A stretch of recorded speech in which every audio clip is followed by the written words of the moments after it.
I just want to do a short introduction while we wait for everyone to join us. So I'm William Thompson. I've been organising events since the mid-1990s, and I ran my first digital online event in 2007. So I've been helping organisations understand and pivot to digital for nearly, over 10 years now. And what I really want to do today is to try and answer as many questions as we can for anyone who's considering this pivot to digital, or if they just want to find a little bit more about what the options are when running an online or digital event. So I've got two really good panelists joining me. I'm going to ask them to do a very short introduction, and then we'll get started with the Q&A. So Regan, if you wouldn't mind just doing a little short introduction to get started. Yeah, hi, my name is Regan George. I'm the CEO and founder of a digital marketing agency called The Social Effect. We specialise in helping B2B event organisers with attendee acquisition. Over the last 12 months, we've probably worked on over 200 B2B events, ranging from trade shows to conferences to virtual events. Okay, great, fantastic. And over to Tim, if you can do something similar, please, that'd be great. Great stuff. Well, thanks for having me. So I'm Tim. I'm the co-founder and CEO of Grip, and we are the leading AI-powered event networking solution. We have actually traditionally worked with about 600 events a year. We did in the last 12 months. Those are trade shows, conferences, and corporate events. And have launched about 3 weeks ago our virtual event solution, which is now already being used by about 15 events in the last couple of weeks and in the coming weeks. Okay, great. So we've got good spread of knowledge on online events, and I'm just open to anyone who wants to drop in with a first question. I've got the chat here on my other laptop, so I'll give you a little bit of time to catch up, 5-10 seconds, and then we'll get stuck in with the questions. Excellent.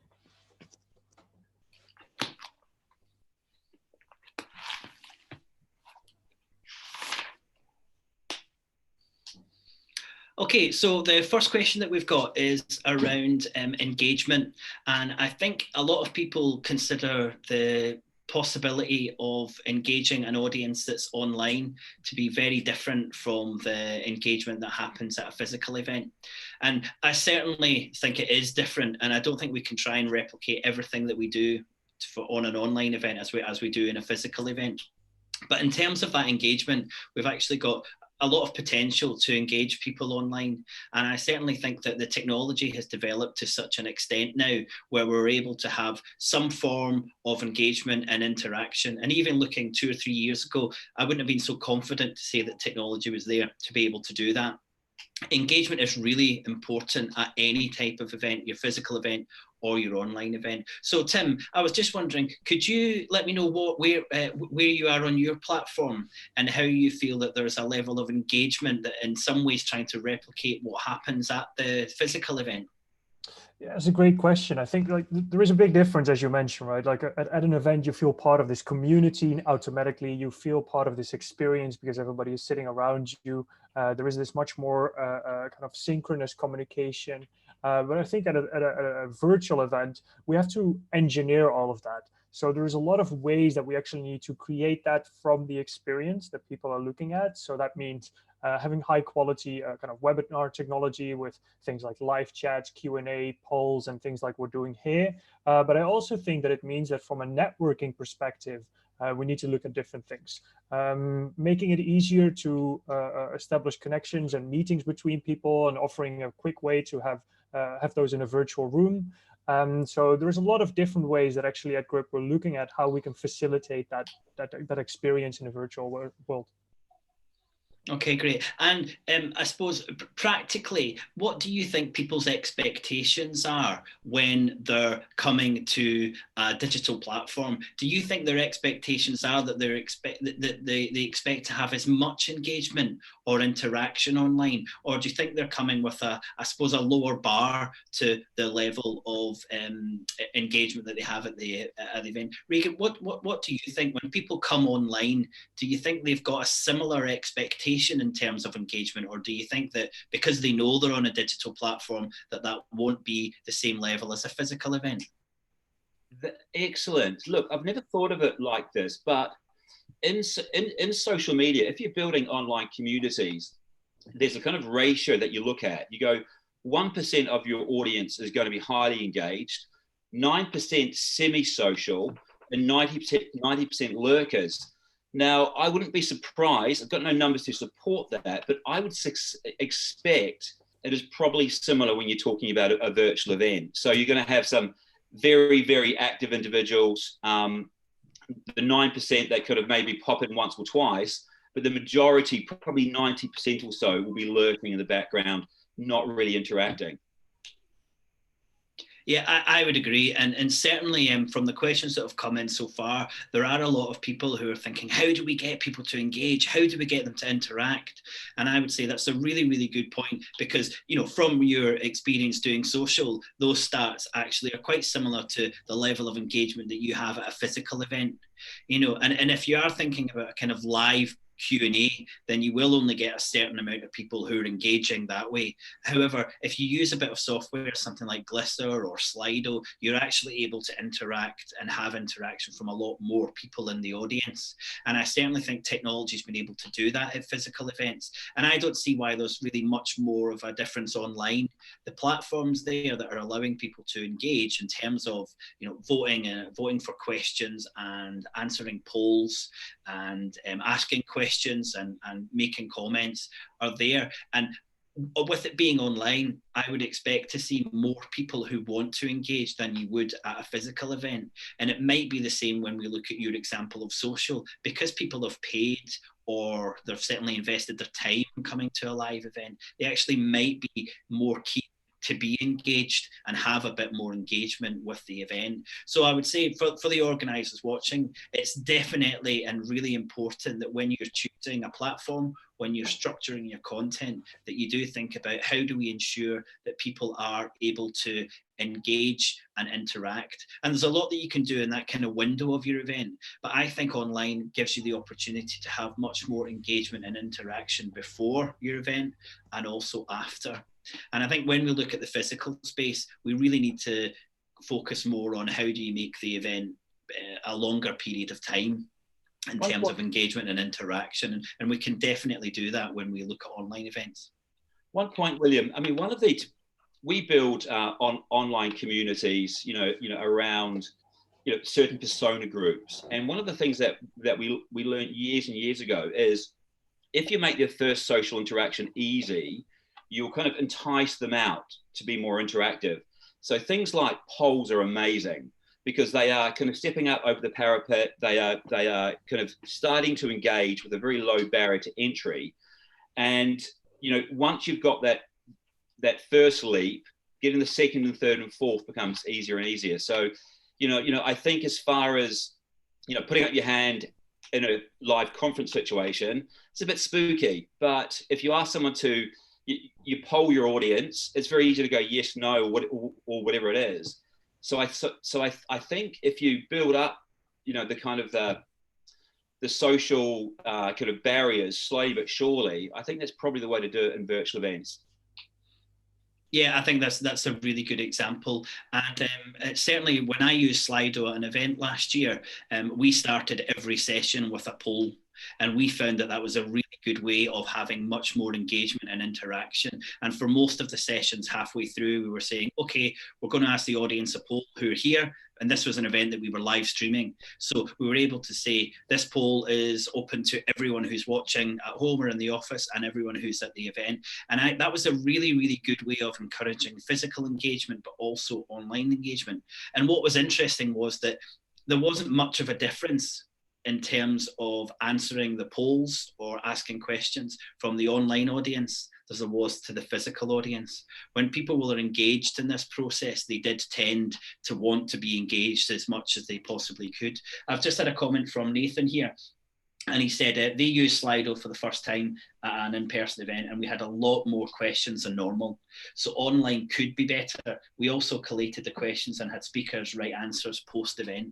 So that's a really good example of technology allowing people to engage more, a brilliant example to say that probably online will increase the amount of engagement, and also a really good example of how you can extend that duration of your event, that kind of timeline of your event, by having your speakers answer these questions. And maybe that's in a white paper, or maybe that's in a blog post, or maybe that's another bit of content. And that's that's a really good example on how we use that technology and how we make the most of engagement. And what I'm really keen to do in the time that we've got and when people join us is to say that we need to start looking at virtual events and look at the things that they can do that we can't do at physical events.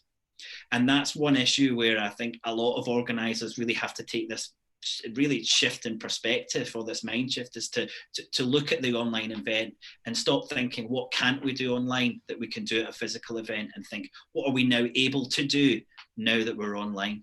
Would either you guys or both you guys agree or disagree with that as a kind of broad statement? Yeah, I think a lot of organizers currently are just thinking, okay, how can I copy whatever I had in a physical event? How can I take that online? And I think it's very important to start from first principles and build up that entire experience layer by layer, really in the virtual environment. I think that's really crucial if you want to create highly engaging experiences. I think what's super cool, if you're introverted, putting up your hand and grabbing a mic at an in-person event is a nightmare. I think behind the kind of virtual event kind of wall, as it were, you can really step out of your shell and you can start engaging like you would if you were an extrovert. So really good on the engagement front, I think. Great. Okay, we've got a couple of questions on introductions. And the first one here from Oliver is, can I ask how we ensure introductions are made for networking purposes? So we'll come back to that one. And then for sponsors, exhibitors, how can they capture data or connect with attendees? And then in what way would you virtually replicate the introductions that you're able to make on site? So that last one, the middle one there, for sponsors, exhibitors, how can they capture data or contact details for people online? Tim, do you want to have a go at that one? Yeah, sure. So, well, of course, I think like a lot of actually what we're trying to do in the virtual event is around this networking. So how can we facilitate both random encounters as well as the data capturing for exhibitors? And so the way that we're very much looking at that is by, first of all, setting up meetings between visitors and exhibitors, enabling those meetings to happen virtually, so through a virtual meeting room software. And then after the meeting or as part of the meeting, being able to right away chat and share contact details. So we're kind of building out that entire experience in one single platform, because I think it's very important that people don't have to jump around. I think actually to the point that was made earlier, the nice thing is that we don't have to worry about scanning badges and all those quite cumbersome things that kind of work in this physical world. We can actually make it very nice and seamless in the virtual world. So actually, I think it's going to allow for a lot more innovation to take place much more quickly, because you don't have to think about how you're going to print this and how it's going to work on QR codes and all these things. So actually, data capture and all those kind of related things on lead retrieval are actually much easier if we're looking at a virtual event. Yeah, I agree completely. What's quite interesting for me in the question so far is that how do we replicate? What can we do? And as I said, I think one of the first things I would encourage organisers to do is not to firstly look at how they can replicate things online, but actually think, what I'm trying to ask of my online event is that actually something that a lot of attendees want, or a lot of events currently do? Because I think what we can try and do is replicate the things that we're doing at a physical event without really considering if that is something that adds a huge amount of value. And I think introductions is a perfect example. There are some people who walk around a conference, an exhibition, any kind of gala dinner, and all they're doing all night is shaking hands and talking to people. But that's probably a couple of % out of your whole audience. And I wouldn't be saying to organisers, only choose a platform that allows you to have great introductions, because I don't think that's the core of your event. I think the core part of your event is likely to be making sure that these people are connecting with the people that they want to connect with. I would imagine you would both agree. And then the second thing is make sure you're delivering and having content that people are able to engage with. Now, all the other things for, all the other things are kind of nice to have, or little things to add on, but I would really encourage all the attendees to focus on those two things. How can people make the right connections, and how can you deliver and have people engaging with the content? Sure, introductions are important. Sure, some of the other things that we'll cover are important, but if you focus on those two things, I think your event starts to, people perceive that your event has a lot of value, and not just in this idea of replicating what's difficult to do as physical on the physical space.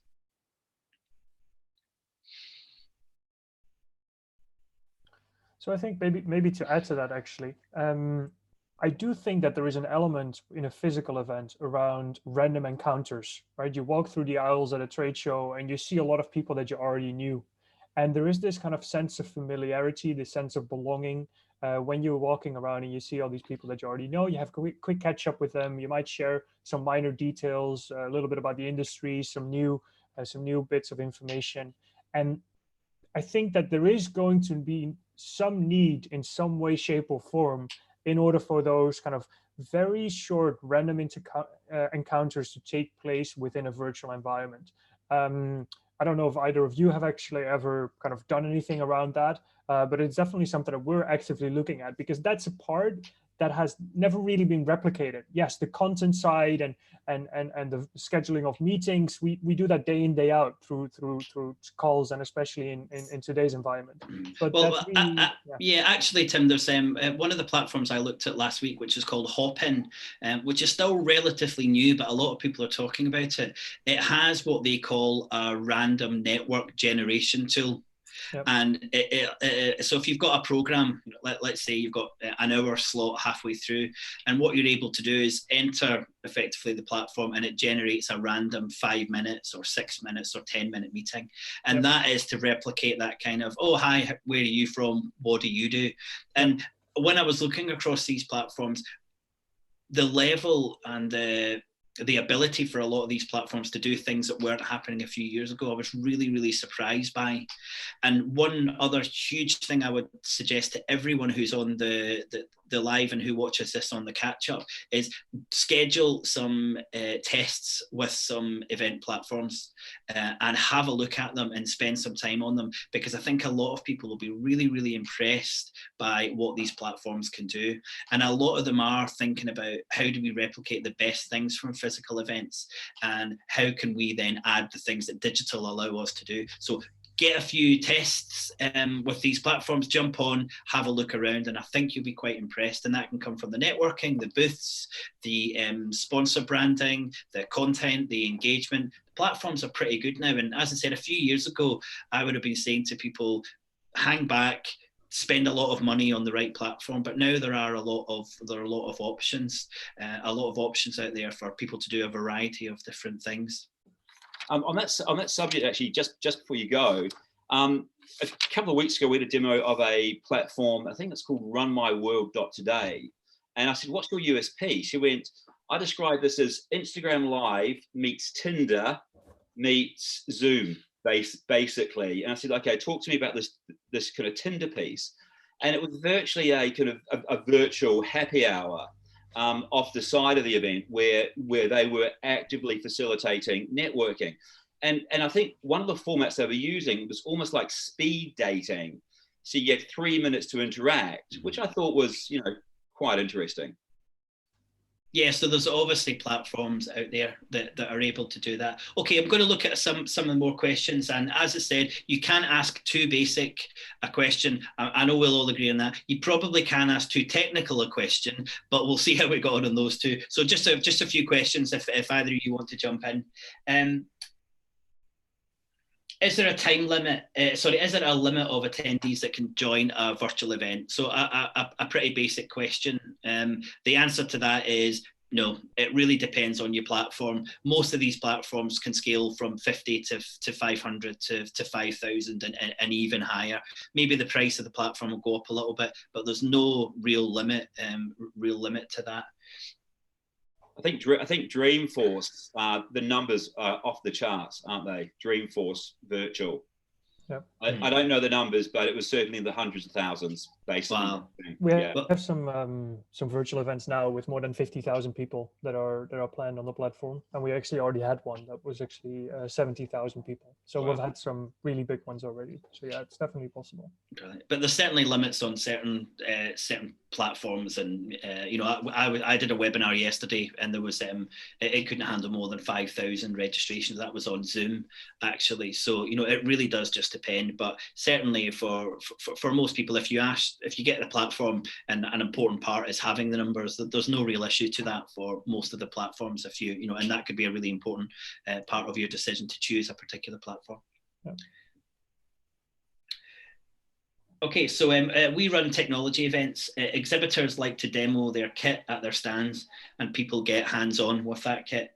Have you seen good ways to facilitate demos like this on digital events? Tim, do you want to have a go at that one?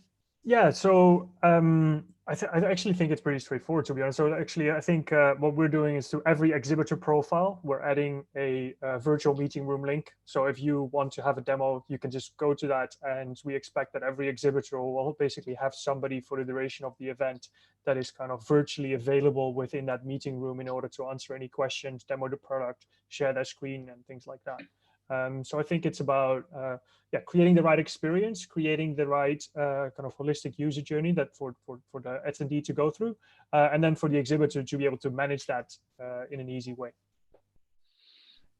Great. Okay, fantastic. Next question, Regan, I'm going to throw over to you. Is a question from James, and he said, how would you make this appeal to a relatively technophobic audience who do enjoy the familiarity of physical events? So this for me is a crucial part, and I know this has come through a few of the questions that we've had. You have a physical event, your attendees know what that is. What do you say to them, and how do you persuade them? And maybe just not your attendees, but your other stakeholders. How do you persuade them that online is a really good option? Good. Yeah, good question. I mean, I don't think it would be sending them to a platform that is going to be described as, you know, Instagram Live meets Tinder meets Zoom. So you probably want to kind of, you know, make sure the platform's going to meet your kind of target audience, and that's 101 in marketing, isn't it?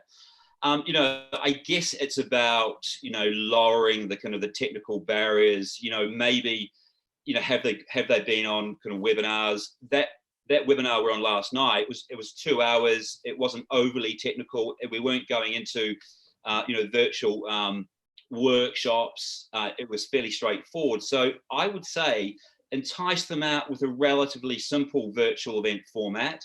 And if that works, you get the engagement, then you can, you know, increase the sophistication, you know, into more advanced kind of platforms and formats.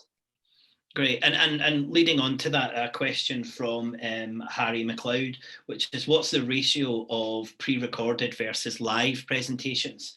Is normally they're 100% pre-recorded? What's the preferred option? Do people prefer on the fly delivery? So that's probably attendees asking if they want live. Well, in the virtual events that I've run, we actually have around 90% of pre-recorded content for our virtual summits, and we find that works really, really well, and it's actually, again, a little bit of a bonus, because what's happening on the screen is that the presenter's presenting their presentation, which is preloaded, but they're also on the chat and they're answering any specific questions that come in. And you're not really going to you can't expect people just to sit and watch your presentation like they would at a physical event. If you've got a speaker who's there engaging with the audience, that's a real added bonus. So I would say a lot of organizations who are going to pivot to digital, one of the safest ways to do that is to pre-record your content and upload it. And then you can be much, much more confident that when you press play, there's no connection problems, there's no issues on the side of the attendee, on the presenter, and the presentation is going to play. So one tip I would have for anyone who is making this shift to digital, who is a little bit hesitant about the technology, is pre-record the content, upload it, and play it from your platform. But to directly answer Harry's question, there's no set percentage for that, and it really does depend. If you're live streaming an event where your presenters are up on stage live, then you've got to be broadcasting it live. There isn't really much of an option for that. I have an event in May, and we're planning to have around 75% live and about 25% pre-recorded. So it really does depend on how you want to structure that within your event.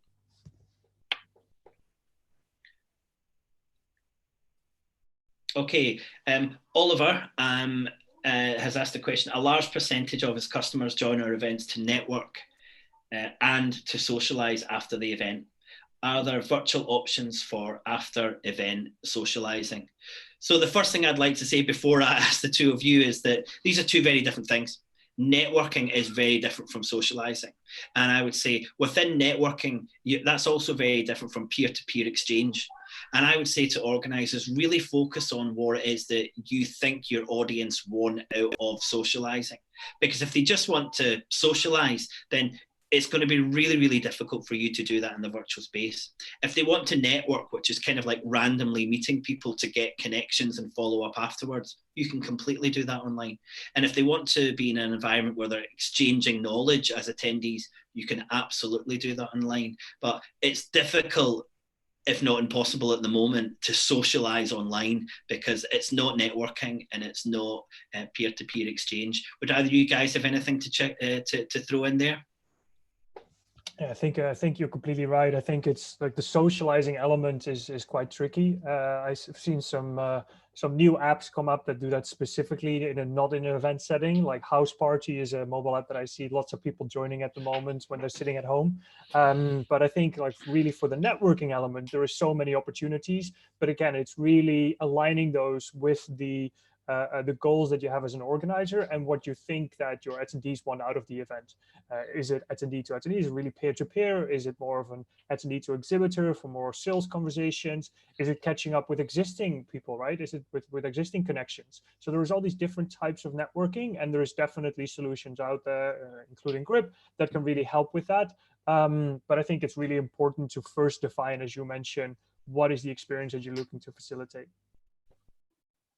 Yeah, I would agree completely. Okay, so another couple of questions. Our in-person event normally runs from 9 to 5 each day. Is there a standard time for virtual conferences, exhibitions to keep people engaged?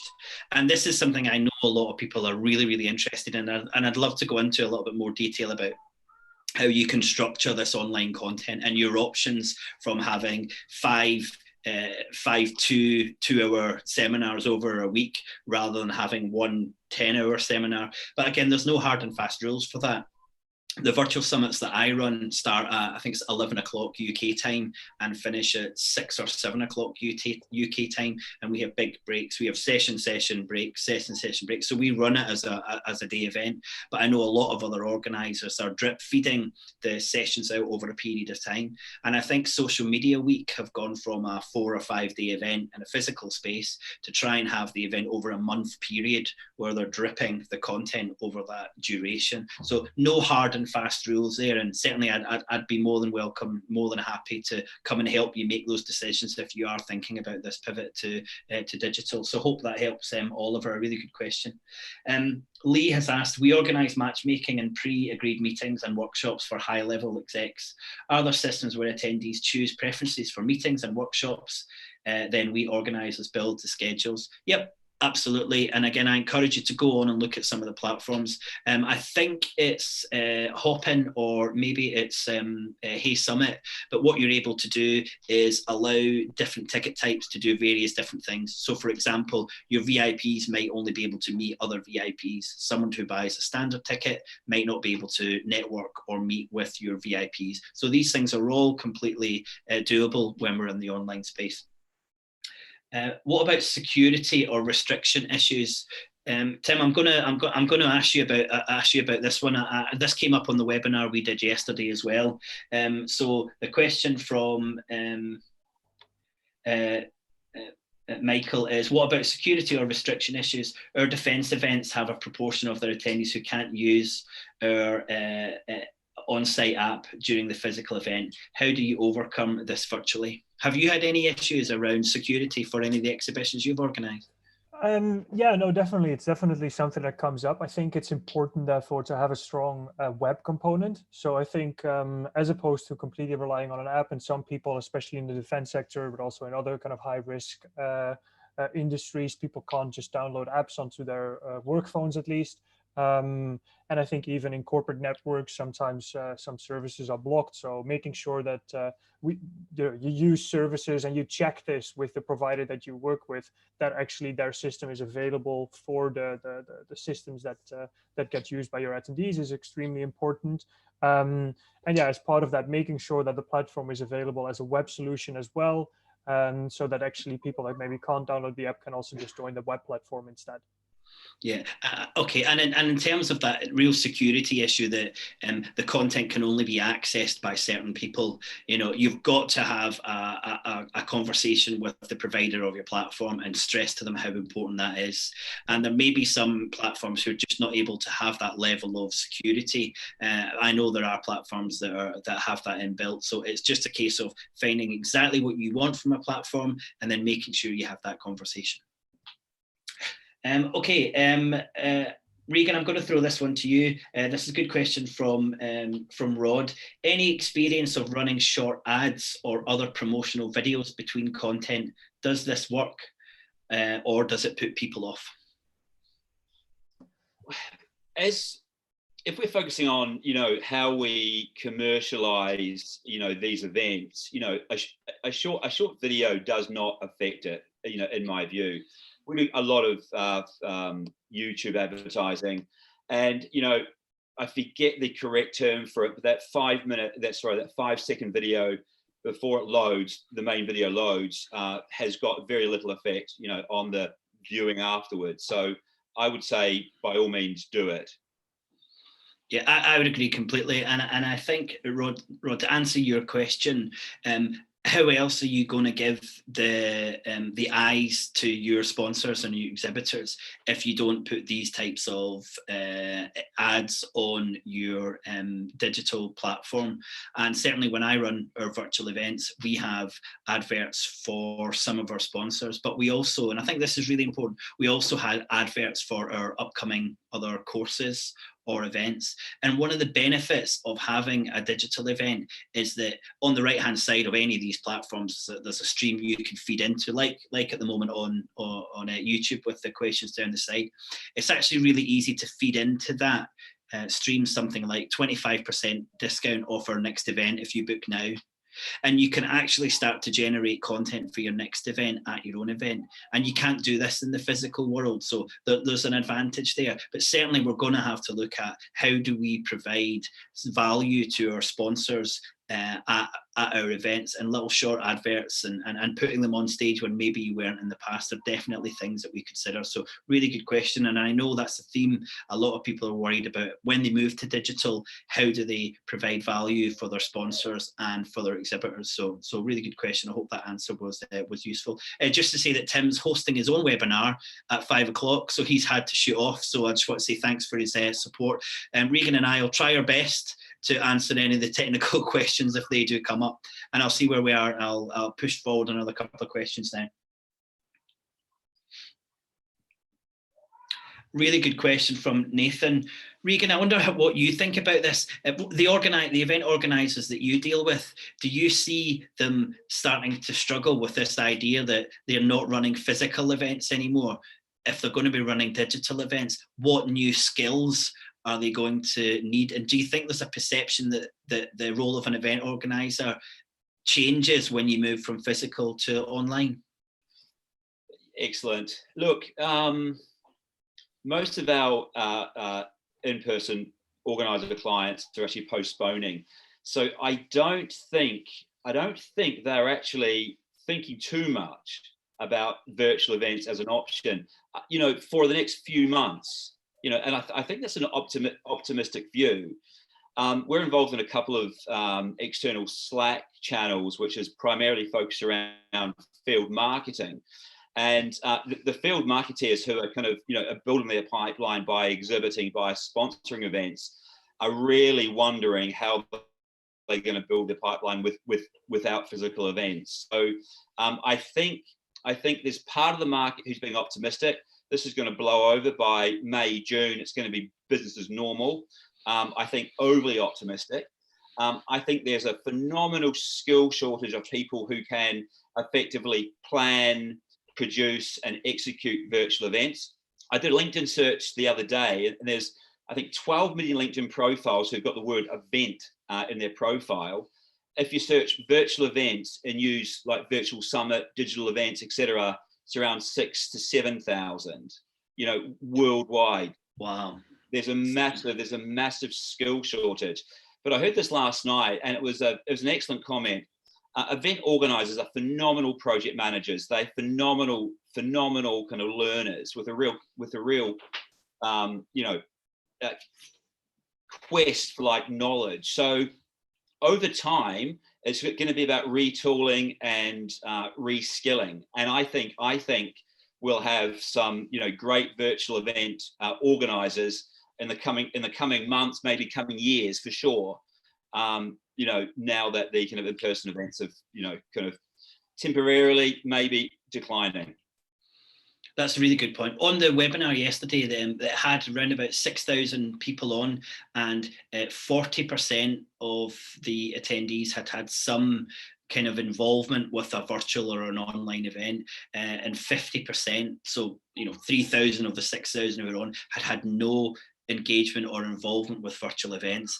And this is without doubt a big jump for a lot of organisers, because all of a sudden you're taking your event and you're taking it from one environment and you're putting it into a completely different environment. And that's difficult, and that is going to take a while. But I would say the job of an event organiser has been really complicated for 10 years, since we stopped kind of specialising and people started running their own events and covering everything. It's been really difficult, and a lot of event organisers have been successful because they've been asking for support. They've been getting someone else to run their exhibition. They've been getting someone like Regan's team to come in and help them do their marketing. They've been looking at meeting designers and helping them put the programme together. So we're used to asking for specialised support, and I think organisers have got to do that, and I think they'll have to do it certainly for the next couple of years to make sure that they're supported to do this jump, because online events are different from physical events. And hopefully in the answers we've given you so far, you can see that there's things that you can replicate, there's things that you can't.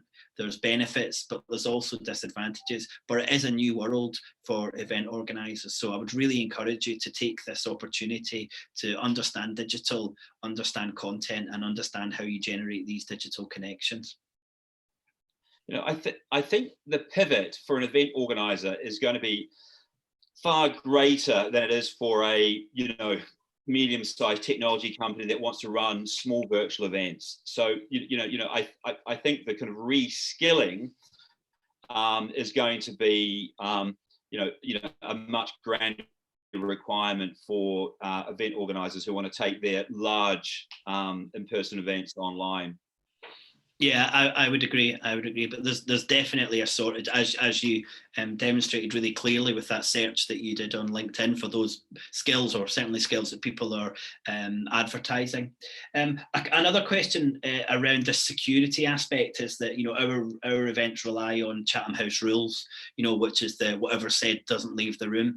And I think you've just got to think about your room being much bigger, and it shouldn't leave the room if you're saying to your audience, everyone's speaking under Chatham House Rules. But it makes it a lot more difficult to do that, because people can grab that content if they're seeing it digitally. But I would say you've got a similar risk when you've got a physical event, because someone could be recording that on their phone or the audio at your own event. So you really have to trust your audience if you're going to try and play by those Chatham House rules. It's going to be really, really difficult. And this is where I think we've got to go out to our audience and say, if you want our events to be successful, people have to abide by the rules. I don't really know any other way of replicating that. Maybe in a couple of years, or, you know, who knows, 6 months, that people might have been able to overcome that kind of issue that we might have with the technology. But when your event's out there in the digital world, there's nothing to stop people recording that content, uploading it, and reusing it. So it's definitely something that I can understand why people are concerned about. Okay, let's see if there's any other questions.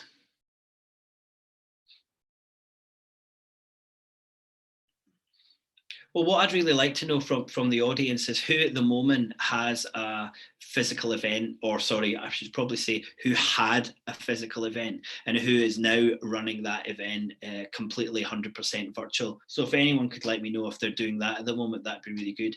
I know there'll be some people on here who are wanting to create online and virtual events from scratch, but certainly with the calls that I've been receiving as an events consultant in this space, the majority of people are saying, I've got an event that was supposed to take place in X at X, it now needs to go virtual. How do we do that? So please, if anyone's in that position, then let me know. Okay, and a question from Oliver here on the data. At our events, not everyone will provide a business card, and therefore online events with better data capture can be beneficial. So we've already got people thinking positive, Regan, which is good as we move forward. Can you capture data regarding who is listening to the presentation? Yes, you can. And I would say that apart from the Chatham House Rules, almost everything, all of these questions, we've been able to say yes, the technology is there to allow you to do these things. The platform that I use for my virtual summits is called Crowdcast, and that can tell you exactly how many people and who is engaged. And I think it has, I think it's able to tell how many tabs you've got open on your desktop, and if you're watching the actual presentation. So it gives you a level of engagement of the person who's on live, and certainly a lot of the other platforms will be able to do that. So you do have good feedback about who is watching you online. Okay, what type of data can you typically capture during presentation sessions?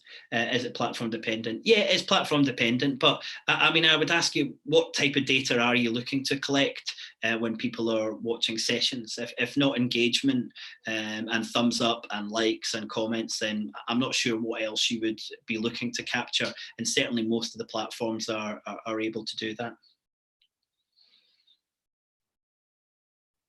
Okay, Kat, we've very briefly, because we had a similar question earlier. Do you see opportunities in running ads during breaks, and how can we measure how many people see these ads? Yep, absolutely. I think that's something you've got to do. And the same as we've just discussed, these platforms will be able to tell you who and how many people are watching a particular bit of content, and that could be an advert or it could be a session. So we've definitely got that covered.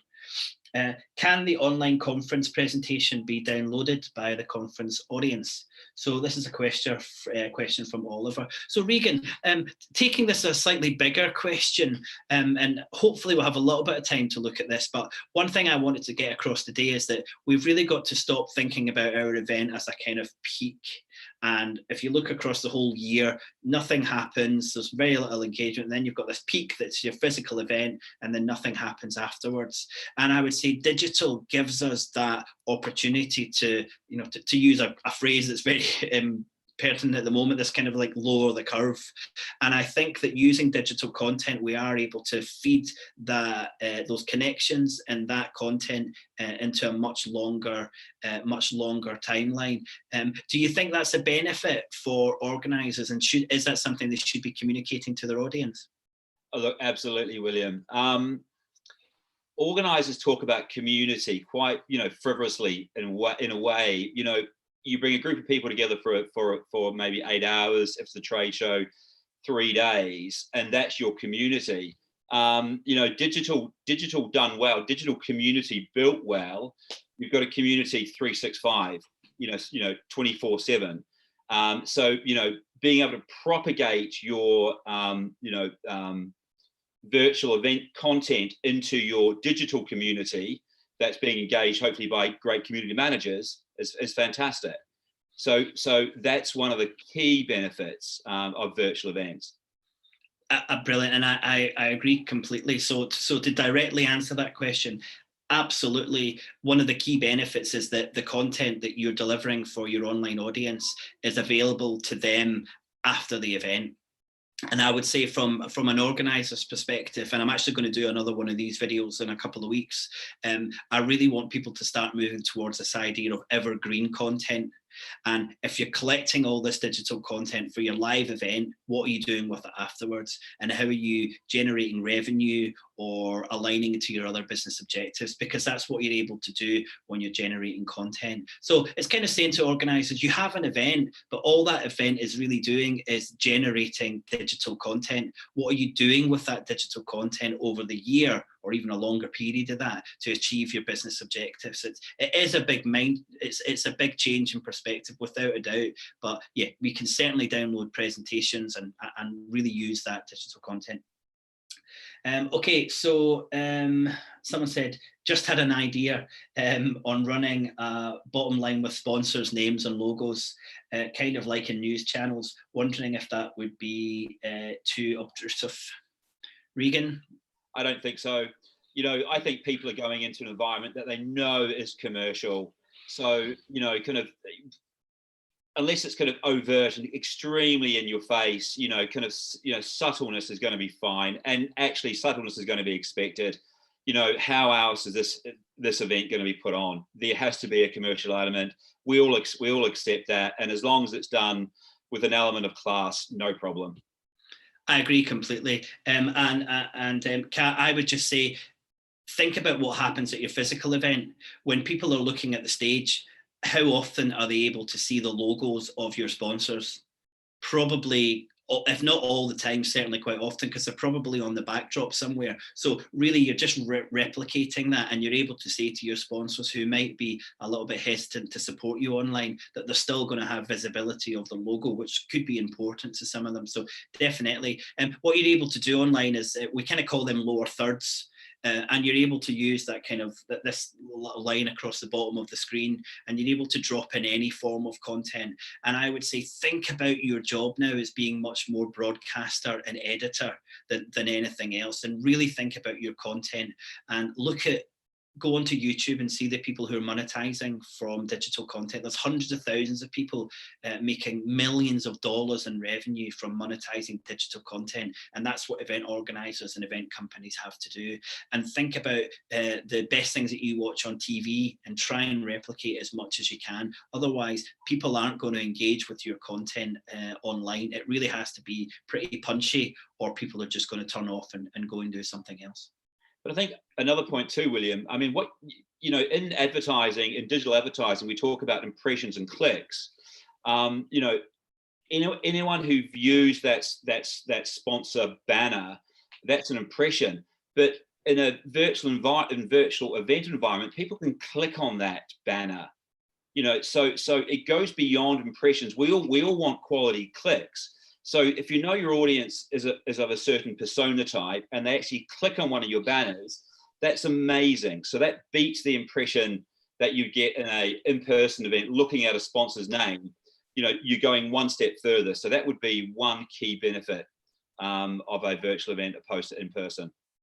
Brilliant. So there's another thumbs up from something that digital is able to do that the physical event can't do. So I've got a really good question from James Hogg. How would you look to prevent attendee drop-off from sessions to session? Better speaker coaching. Yep, that will definitely help. Greater framing of the content. Absolutely. More interaction. Absolutely. And, you know, there's another 5 or 6 things that I could add to that. They're all really good ways of doing it. However, what I would say was that it's different. Online is different from a physical event. And if you've got people who are disappearing and coming back, you should be okay with that. It's not the same as having a third of the room leave a physical space with the noise and the embarrassment for the speaker. It's okay. I mean, you know, Regan and I could be speaking to one person right now, or a million. You could disappear in the next 5 seconds and we wouldn't know that. So online's a different environment. And of course you want people to get as much from the content as possible. And I would give you this stat. When we run our virtual summits, we have round about 400 or 500 people who pay £50, incidentally, £50 to watch one of our one-day virtual summits. So about 400 or 500 people pay to watch that event. Only 50% of them watch the event live.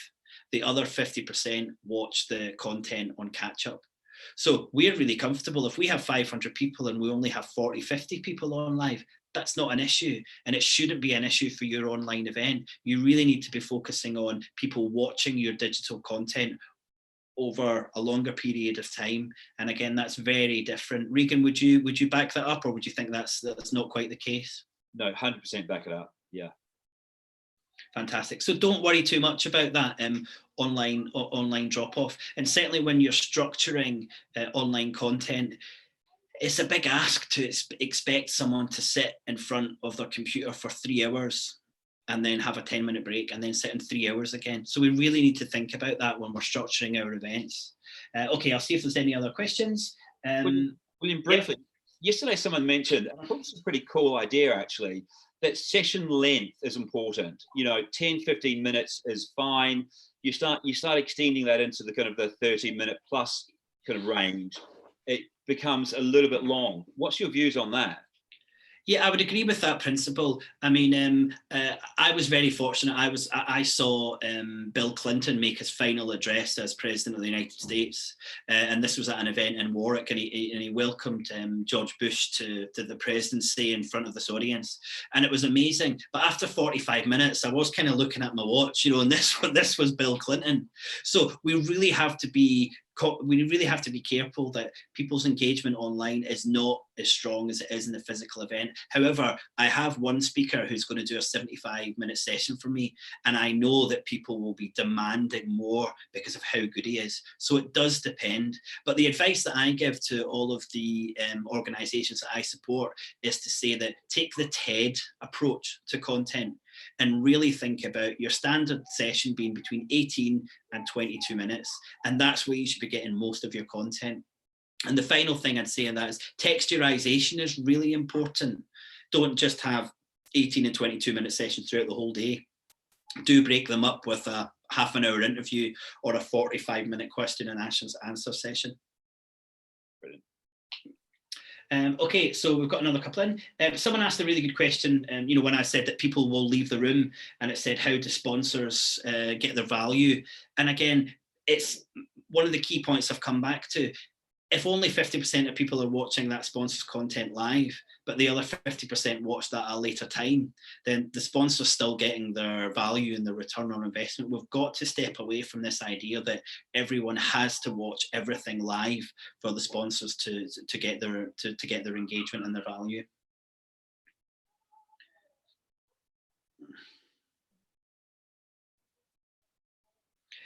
Claire has asked a question about GDPR, which I'm no expert to give an answer to that one. So I would certainly just speak to the technology provider. But GDPR in most cases isn't really that much of an issue if you have people's consent for a particular way that you want to share or exchange their data. So in terms of networking and sharing data, I don't see how that's any different from online as it is from a physical event. Regan, anything to add on that?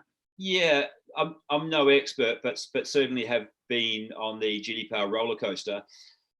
Like in-person events, a lot of organisers get over that in the registration process. So you are opting into certain levels when you register. So at the end of the registration process, there's tick boxes to get explicit opt-in. So that's where you cover your kind of GDPR back. Excellent, thanks for that.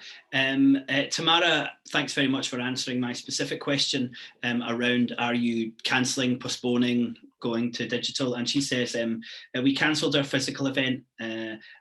So we cancelled our physical event and postponed it, but we'll do it virtually. We postponed it in order to make it really professional instead of a quick fix. And I think that's brilliant. I've actually heard a lot of organisers who've said to me, we've got an event in a month, we've got to do it virtually, rather than saying, actually, maybe we'll postpone it so we deliver this properly. So I think that's a good lesson for some organisers. So thanks very much for that. William, what do you think is a good lead-in time? How much time should you give yourself typically? Yeah, I don't know.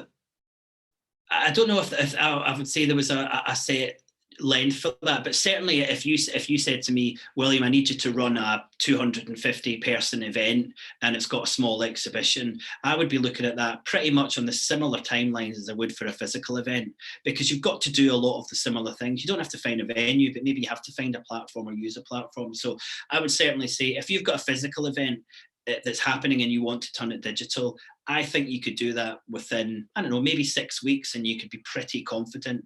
And actually, that's what I've got to do for a European summit that's taking place in London. It's on my calendar. It's 49 days from today. We were live streaming it, so we've got a lot of this in place, but we're now not having any physical attendees. So we've got to change that. 75% of the sessions we hoped that would be delivered live on stage. Well, we don't know how many of them will be delivered live or pre-recorded, but I would certainly think that it would. You could do it in about 6 weeks, but to set up an event from scratch, you'd be looking at a similar timeline as you would from a physical event. But I would certainly say they are easier to organise online because you've got so many things that you don't need online as you do at a physical event. So certainly all the catering, the transportation, the kind of travel logistics, badges, bags, all that kind of paraphernalia, you don't need to think about when you do online. So maybe organisations will be running more events, and hopefully they'll be just as good, if not better, by using these digital platforms. Excellent. Okay. Claire, I'll probably just edit this a little bit and then upload it again so you can see everything that we've covered. I'm also going to upload a video specifically around earning revenue from events, which was a little bit of an edited video that I did for Event Manager blog yesterday. I'll be doing that this evening. So anyone who hasn't had any questions asked on how do we make money from online events, I'll cover that at length if you subscribe to the channel or jump back on this evening when I've uploaded that video. Okay, well, we're getting pretty close to our full hour. We've had some really, really good questions. I'll just say, is there anyone else who wants to throw in a final question for myself, Regan, before we disappear?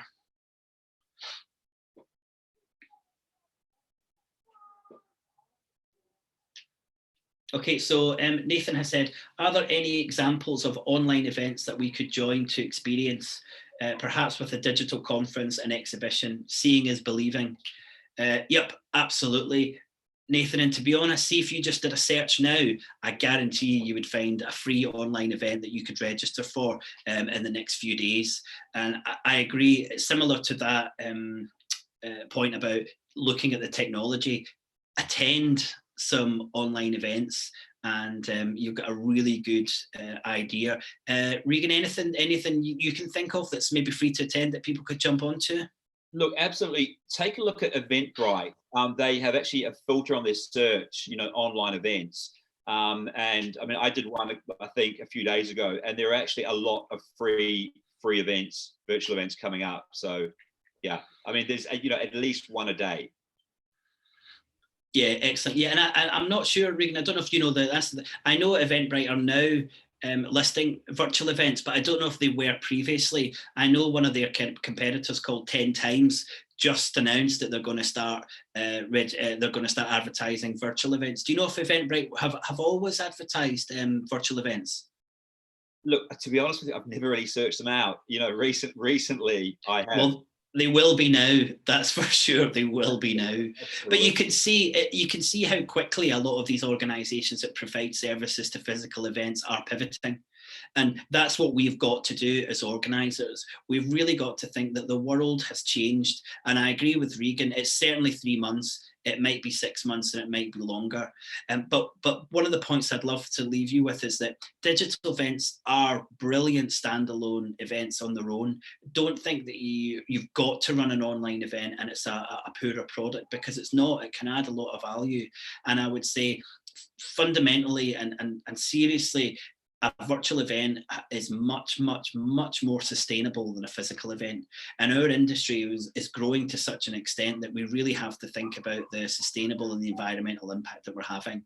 And online events are not a kind of sustainable silver bullet, but they come pretty close. So really embrace online. Think about the value that you can add and how much less of a negative impact you're making when you take your event virtual. So, embrace this opportunity, embrace these platforms, and the way of getting to more people, and everything that these online events can do. So hopefully you've had a little bit of a flavour of that. And as I said, if you can subscribe to the channel, I'm going to try and post blogs, if not a video blog if not every week, every 2 weeks, to try and help all these people who are getting through.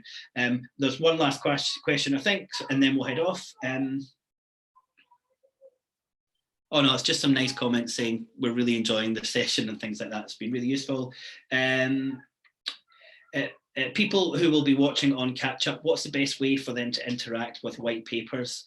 Will missing out on the live presentation slow or stop the questions, interactions they have? Mickey, really good question. And what I would say was, I think we've got to incentivize people to attend the event live. And it might be that when you attend the event live, you're able to choose every single one of the sessions. But when you do it on catch up, you only get 2/3 of the sessions. But think about ways of really getting people excited, because for an online event to be successful, you really need people to engage. Now, as I said earlier, you don't need 100% of your audience, but you definitely need people like we've got now, people asking questions, people engaging. So just think about how you can incentivize people. And maybe it is the first, the 100 people who are watching us live will get early access to the white papers or anything like that. But Regan, would you agree we really need to think about what we can feed in to our attendees to keep this digital engagement happening? Yeah, gamification is something I would be looking closely at. That's kind of leaderboards, that kind of stuff. I've seen models where if you visit certain exhibitor virtual booths, you get points. Certain points gives you that. So that's something else to be considered. Okay, great. All right, well, thanks very much for everyone who joined us. And I'm going to put Regan's contact details and also Tim's in the description of this when I upload it. But thanks for all your questions. And as I said, please do subscribe to the channel. So if we do another one of these, we'd love to have you on. And thanks, Regan. I'll catch up with you soon. But everyone watching online, thanks very much. Bye. Goodbye.